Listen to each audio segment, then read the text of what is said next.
하나님께서는요, 쓰시는 사람들마다 공통으로 거치게 하는 훈련이 있습니다. 광야의 훈련이라 하는 것입니다. 광야라고 하는 것은 우리가 살아가는 인생의 어떤 특정 시점에서 만나게 되는 혹독한 시련 또는 고난을 가리키는 말인 것입니다. 아브라함도 이삭도 야곱도 요셉도 광야의 훈련을 받았습니다. 그 대표적인 케이스가 이스라엘 백성이 40년 동안 광야에서 생활한 사건이에요. 그들은 집단적으로 광야의 훈련을 받은 것이죠. 왜 하나님께서 쓰시는 믿음의 사람들마다 이런 광야의 훈련을 받게 하신 것입니까?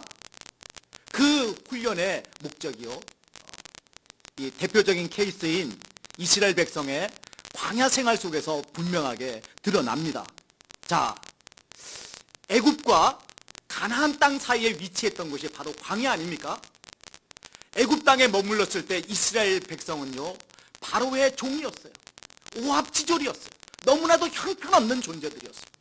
그들을 통하여 무슨 일을 할 수 있는 여력이 없었단 말이에요. 그러나 가나안 땅에 들어갈 때 이스라엘 백성은 강력한 하나님의 군대가 되어 있었습니다.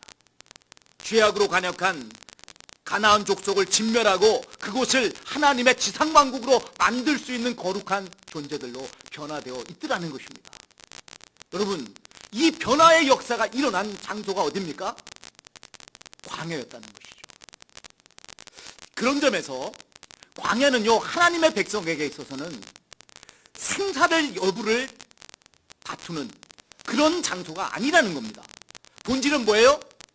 하나님의 백성으로서의 성품을 갖추고 하나님께서 맡겨주신 그 사명을 감당할 수 있는 능력을 연마하는 장소, 이것이 바로 광야라 하는 것입니다. 그것의 핵심은 하나님을 전적으로 신뢰하는 거예요. 어떤 상황에서도 하나님의 말씀을 따라 움직이는 자들이 되는 것입니다. 오늘 본장은요, 이 사울의 칼날을 피해 도망치게 된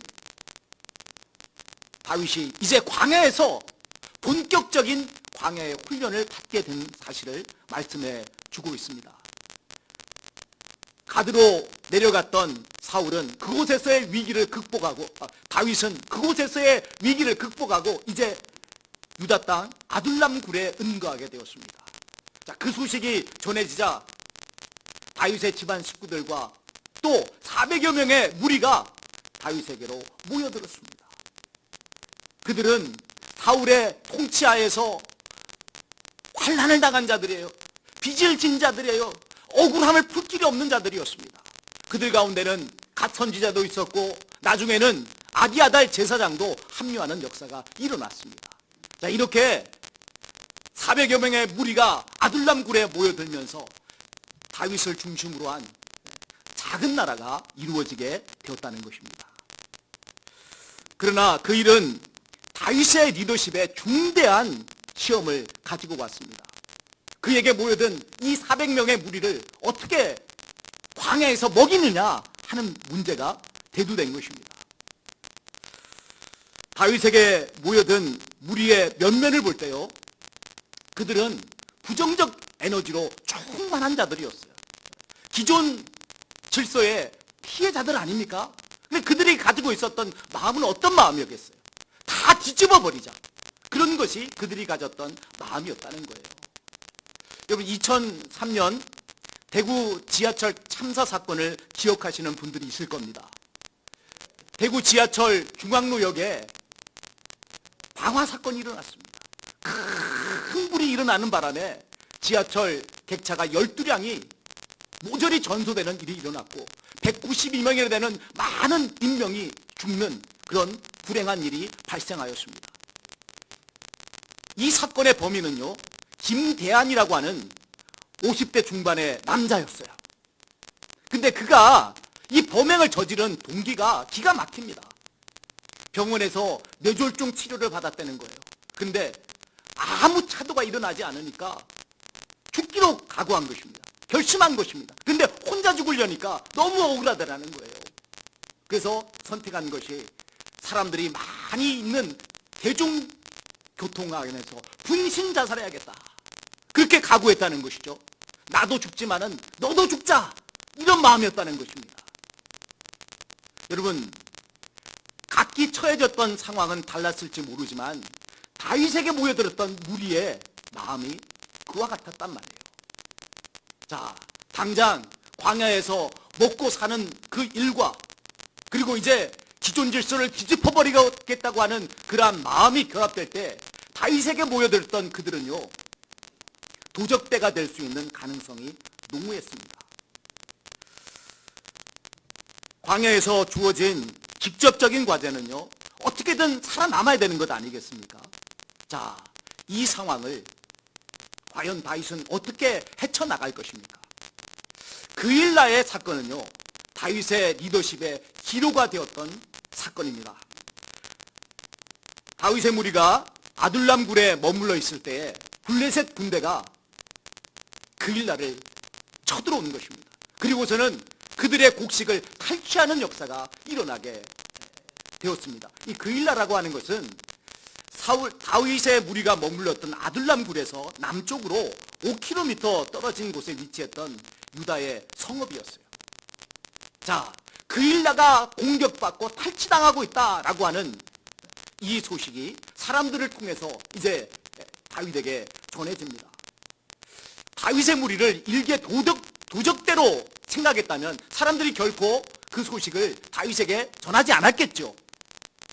자, 소식을 접한 다윗은 하나님 앞에 나가서 여쭙습니다. 하나님, 우리가 어찌해야 되겠습니까?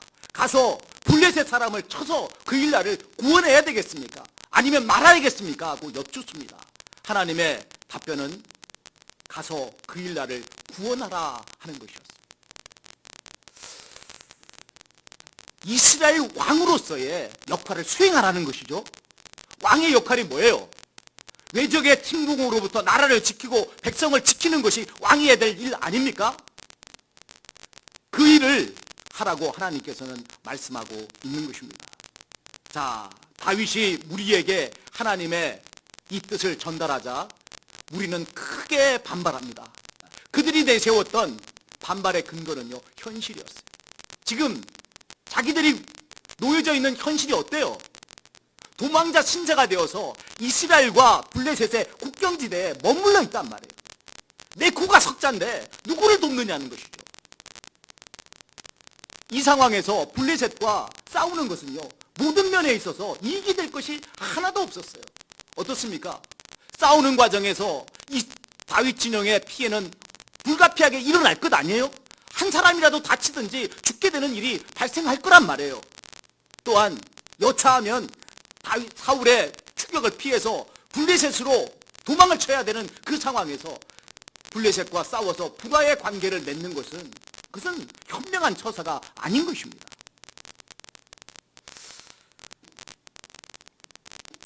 그를 따르는 무리의 생각이 이와 같자 다윗은 다시 하나님께 어찌해야 될 것인지를 여쭈었습니다. 하나님의 답변은 분명합니다. 가서 블레셋을 쳐라. 내가 그들을 너의 손에 붙이리라. 재차 하나님의 뜻을 확인한 다윗은 무리를 이끌고 그일라를 갚고 블레셋을 쳐서 크게 승리하여 그일라 거민을 구원하는 역사를 이루었습니다. 이 시간에 우리가 주목할 것은요, 다윗의 리더십이에요. 그는 그일라를 구원하라고 하는 것이 하나님의 명령이라는 것을 알았습니다. 그러나 그 일을 진행하는 데 있어서 그는 자기의 주기를 가지고 일방적으로 밀어붙이지 않았어요. 먼저 한 일이 뭐예요? 백성들의, 자기를 따르는 무리의 의사를 경청한 것 아닙니까? 하나님의 뜻이 이러한데 너희는 어떻게 하기를 원하느냐? 무리가 대답을 합니다. 그 대답을 가지고 다시 하나님께 나가서 그는 여쭙는 것입니다. 그런데도 하나님의 뜻은 변함이 없습니다. 블레셋을 쳐서 그일라를 구원하라고 하는 것입니다.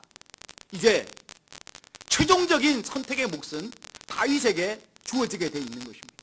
그가 무리의 뜻을 따를 것인가, 하나님의 뜻을 따라야 될 것인가, 그런 결정을 해야 되는 것 아니에요?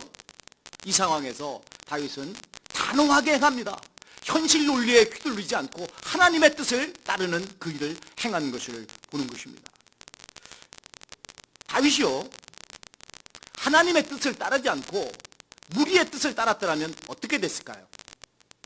그는 도적대에 괴수가 되거나 잘해야 사울왕과 같은 또 한 사람의 그런 인본주의 왕국의 왕이 되고 말았을 것입니다.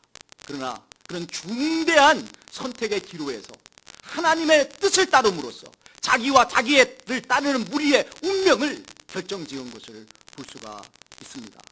이로써 무리에게 충만하였던 부정적 에너지는요, 새 시대를 열겠다고 하는 긍정적인 에너지로 변화되었어요. 언제 터질지 몰랐던 그들의 내재되어 있었던 그 울분은 다윗에 대한 충성심으로 전환되는 역사가 일어났습니다.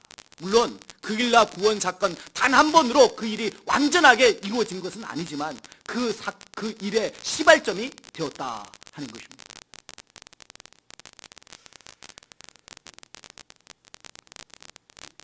여기서 우리는 다윗이 하고 있는 일을 볼 수가 있습니다.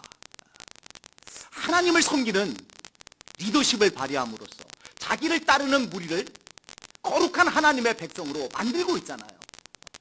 장차 이스라엘 왕이 되어서 해야 될 일을 지금 그는 예응을 하고 있는 것입니다. 그일라의 구원은요, 다윗을 따르는 무리에게 자신들이 나가야 될 길이 무엇인가를 분명하게 비춰주었어요. 또한 그일라 거민과 이스라엘 백성에게는요, 다윗이 그들의 구원자라고 하는 분명한 그런 인상을 깊이 가질 수 있게 된 계기가 되었습니다. 자, 한편 이 어간에 다윗의 무리는요, 400명에서 200명이 더 늘어나서 600명이 되었습니다. 50%의 인원이 증가한 일이 벌어지게 된 것입니다. 기쁜 일이죠. 자, 그러나 그 기쁨도 잠깐 현실적 압박이 가해져 옵니다. 다윗의 무리가 그일라 성에 머물고 있다 하는 소식을 들은 사울이 군대를 동원해서 이제 다윗을 잡기 위해서 출전하려고 하는 것입니다. 이 소식을 전해 들은 다윗은 또다시 하나님께 여쭙습니다. 하나님, 어찌하여야 되겠습니까? 그가 하나님께 여쭈었던 핵심 질문은요, 뭐냐면 그일라 거민의 반응이었어요. 그일라 거민에게 다윗은 어떤 존재예요? 자기들의 재산을 지켜준 은인 아닙니까? 자, 그러면 사울이 다윗을 잡기 위해서 추격대를 데리고 올 때에 과연 그일라 거민은 다윗에 대해서 어떻게 반응할 것인가 하는 것입니다. 이에 대해서 하나님께서 주신 답변은 그일라 거민이 그를 사울의 손에 붙일 것이다 하는 것이었습니다. 다윗으로 인해서 그들 전체가 제사장들과 같이 떼죽음을 당할 수는 없는 것 아니겠어요?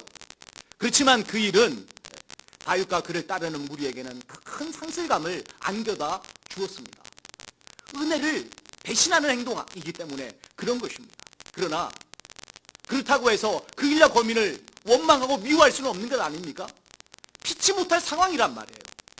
다윗은 자신의 입장이나 감정을 따라서 행하지 않습니다.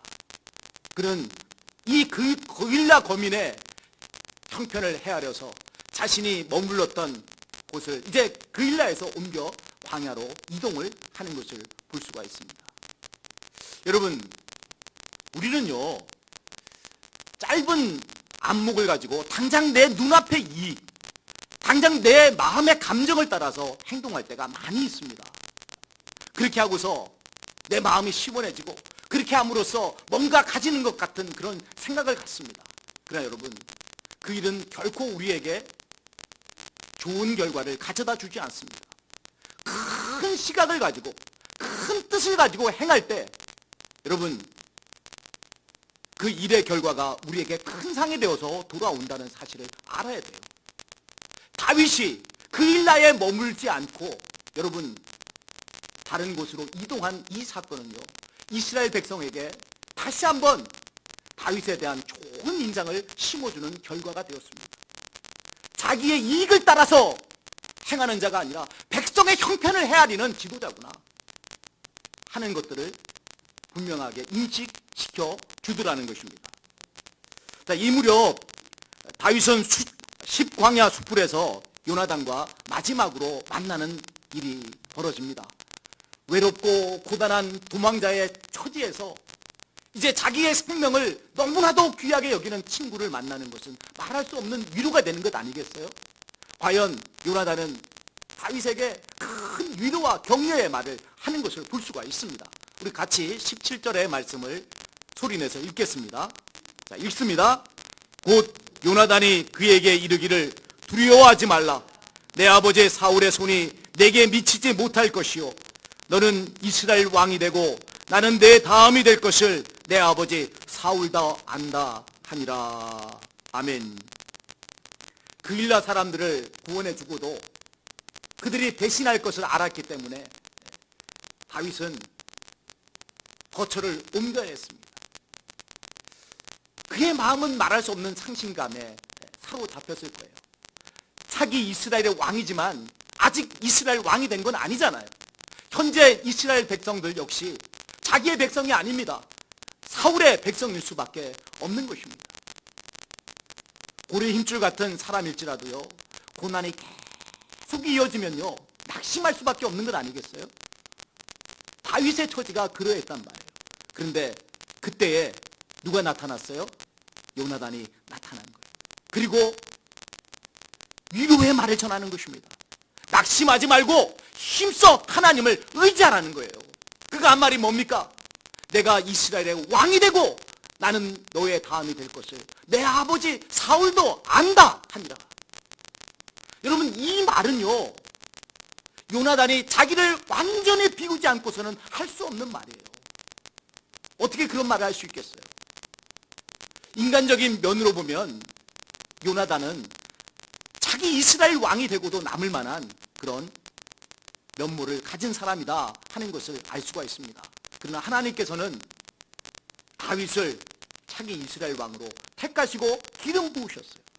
그렇게 함으로써 사울과는 완전히 다른 왕의 면모를 보이고자 그를 선택을 하신 것입니다. 이런 왕이 되게 하기 위해서 지금 다윗은 훈련받고 있는 것 아닙니까?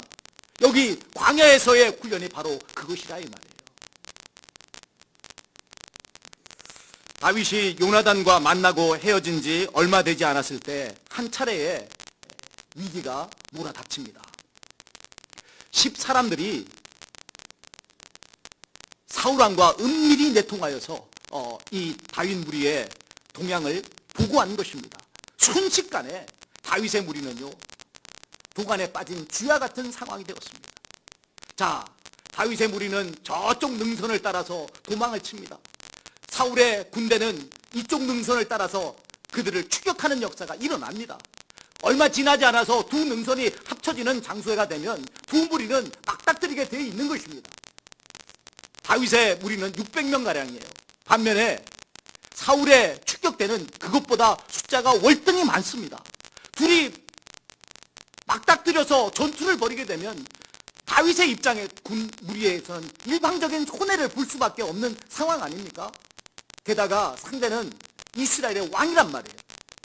이에 다윗은요 그를 따르는 무리에게 명령하는 것입니다. 절대로 싸우지 말라. 힘써서 도망치라. 다윗과 함께한 무리를 한번 생각해 봅시다. 사실 그들은 사울의 추격대에 쫓겨야 될 이유가 없는 사람들 아닙니까? 사울이 목표로 하고 있는 것은 다윗이란 말이에요. 그런데도 이들이 다윗과 함께 생사고락을 함께하는 이유가 무엇 때문입니까? 다윗을 통해서 하나님께서 이루실 새 나라의 비전을 공유하였기 때문에 그런 것입니다. 이 일을 위해 기꺼이 자기들의 생명을 바치기로 결단하였기 때문에 그렇다는 것입니다. 다윗의 무리가 추격대에 에워싸여서 이제 붙잡히기 직전의 상황에 놓이고 말았습니다. 그런데 그때에 급한 전갈이 이 사울에게 날아드는 것입니다. 블레셋 군대가 침노하여서 이제 나라가 위태로운 상황이 됐다라는 것입니다. 그러니 급히 군대를 돌리라고 하는 전갈이 온 것입니다. 자, 이 소식을 들은 사울왕은요, 다 잡게 된 다윗을 풀어주고 군대를 돌이켜서 블레셋 군대에게로 가는 역사가 일어납니다. 그의 입장에서는 어때요? 지금 급한 일은 다윗을 잡는 게 아니에요. 나라를 지키는 일 아닙니까? 아무리 다윗을 잡았다 할지라도 나라가 망해버리면 자기의 왕권이 무슨 소용이 있습니까? 그러니 먼저 나라를 지켜야 되는 것이죠. 그런 후에 다윗을 잡아도 늦지 않다라고 생각을 하는 것입니다.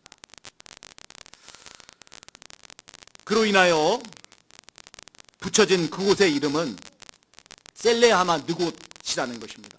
이 셀레하마 느곳이라 하는 것은 이 분리의 바위다 하는 뜻을 가지고 있어요. 아마도 산 정상 부분에 거대한 바위가 있었던 것 같아요. 그래서 그 바위 위에 다윗의 무리가 머물러 있었고 그 밑에는 사울의 추격대가 애워싸고 있는 그런 형국이었을 것입니다. 자, 그렇지만 사울은 다윗을 잡을 수가 없었습니다. 하나님께서 다윗을 지키심으로 그를 사울의 손에 넘기지 않으셨기 때문입니다. 자, 이제 말씀을 마무리 지어 봅시다. 다윗은 유대의 광야에 머물면서 사울의 추격을 받아야 했습니다. 광야라고 하는 것은 생존 자체가 어려운 곳 아닙니까? 그런 곳에서 사울의 추격까지 받게 되었으니 얼마나 혹독한 시련, 얼마나 힘든 시간이었겠습니까? 그러나 그 상황에서도 다윗은 낙심하지 않고 힘써 하나님을 의지하였습니다. 그랬더니만 어떤 일이 벌어져요? 그를 따르는 무리를 차기 왕국의 주축이 되는 인물들로 세우는 역사가 일어나게 되었다는 거예요. 또한 사울 왕이 행하지 못했던 왕의 일을 다윗이 행하게 되었더라는 것입니다. 이스라엘 백성을 지키고 보호하는 역사가 일어난 것 아닙니까? 그리고 자신 역시 차기 이스라엘 왕으로서의 성품과 능력을 연마하고 또 쌓을 수 있는 기회를 얻었습니다. 우리의 인생에서요, 의미 없는 고난은 없어요.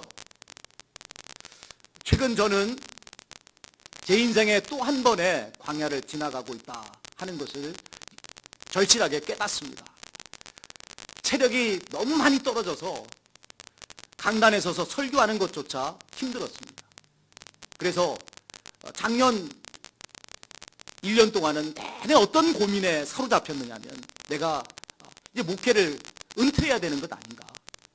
이렇게 설교할 힘도 없다면 후임에게 물려주고 내가 은퇴를 해야겠다라고 하는 생각이 목구멍까지 올라왔어요. 만약에 조금 더 그런 상황이 진행이 됐다면 은퇴를 했을 것입니다. 그때 하나님 앞에 기도했어요. 하나님, 어찌하면 좋겠습니까? 하나님께서 주신 답변이요, 인내를 온전히 이루라 하는 것이었어요. 야고보서 1장 4절의 말씀을 주셨습니다. 왜 이 말씀을 주신 겁니까? 저에게 주시고자 하는 하나님의 은혜가 있기 때문에 그런 것이죠. 어떤 은혜요? 온전하고 구비하여 조금도 부족함이 없게 하고자 하시는 것입니다. 요즘 다시 조금씩 체력이 회복되면서 하나님께서 저에게 주시고자 하는 은혜의 윤곽을 조금씩 깨달아갑니다. 예수님을 믿고 병에서 치유를 받고 새로운 인생을 살면서 제 인생의 목적은요, 하나님 나라를 위해서 사는 거였어요. 자, 그런데 체력이 떨어지면서 다시 한번 깊이 고민하게 되는 것이 있습니다. 과연 지금까지 내가 살아온 것이 하나님 나라를 위해서 살아온 것이냐 하는 것입니다. 겉으로는 하나님의 나라를 내세웠지만 속으로는 내 나라를 만들고 내 이름을 높이고자 애썼던 것이 아닌가. 그래서 하나님께서는 체력을 떨어뜨려 버리시고 내 나라를 위한 그 열정의 불을 꺼뜨려 버리신 것이 아닌가라고 하는 생각을 하는 것입니다. 자, 그러면서 하나님께서 제게 주시는 마음이 있는 것입니다. 다시 시작하자. 나는 죽고 예수님만 사는 목회를 하자 하는 초심의 마음을 주시는 것을 느끼게 됩니다. 여러분, 고난이 없었다면 이런 기회가 다시 주어졌겠어요? 그렇습니다. 광야라고 하는 곳은요, 우리를 새롭게 만드는 곳이에요. 오늘 여러분은 어떤 인생의 광야를 지나가고 있습니까? 광야에서의 훈련, 광야에서의 고난은 혹독하고 힘든 것입니다. 그러나 그 상황에서도 힘써 하나님을 의지할 때 어떤 일이 벌어져요? 우리를 온전한 하나님의 사람으로 세우시는 역사가 일어나는 거예요. 훈련이 있다는 것은요, 여러분, 하나님의 계획이 있다는 겁니다. 우리를 쓰시고자 하는 하나님의 뜻이 있다는 것입니다. 여러분, 이 광야의 훈련 앞에 낙심하지 마시기 바랍니다. 힘써 하나님을 의지하심으로 하나님께서 원하시는 사람으로 빚어지고 그 일들을 놀랍게 감당하는 승리의 사람들이 되시기를 주님의 이름으로 축원을 드립니다. 우리 주신 말씀 기억하시며 결단의 기도를 하나님 앞에 드립시다. 다윗은 이스라엘의 구원자요, 또한 대단한 장수였습니다. 그러나 하루아침에 도망자가 되어서 광야에서 왕의 추격을 받게 되는 비참한 위치에 놓이고 말았습니다. 그가 당해야 했던 광야의 시련은 혹독했습니다. 너무나도 힘들었습니다. 포기할 만큼 어려웠습니다. 그러나 그 상황에서도 그는 끝까지 하나님을 붙들고 나갔더니만 어떤 일이 벌어졌습니까? 하나님께서 그를 새롭게 빚으시는 역사가 일어났습니다. 다가오는 하나님의 새 나라의 왕이 되고 그를 따르는 무리를 그 주축이 되는 인물들로 세우는 역사를 이루셨습니다. 우리에게 고난이 있는 것, 여러분, 우리를 쓰시겠다는 하나님의 뜻입니다. 이 훈련 앞에 낙심하지 마시기 바랍니다. 끝까지 하나님을 붙들고 나아감으로써 하나님의 사람으로 빚어지기를 원합니다. 하나님의 뜻을 이루는 하나님의 일꾼 되기를 원합니다. 우리 이 사실을 기억하며 다 같이 주여 한번 크게 외치고 결단하여 기도하겠습니다. 주여!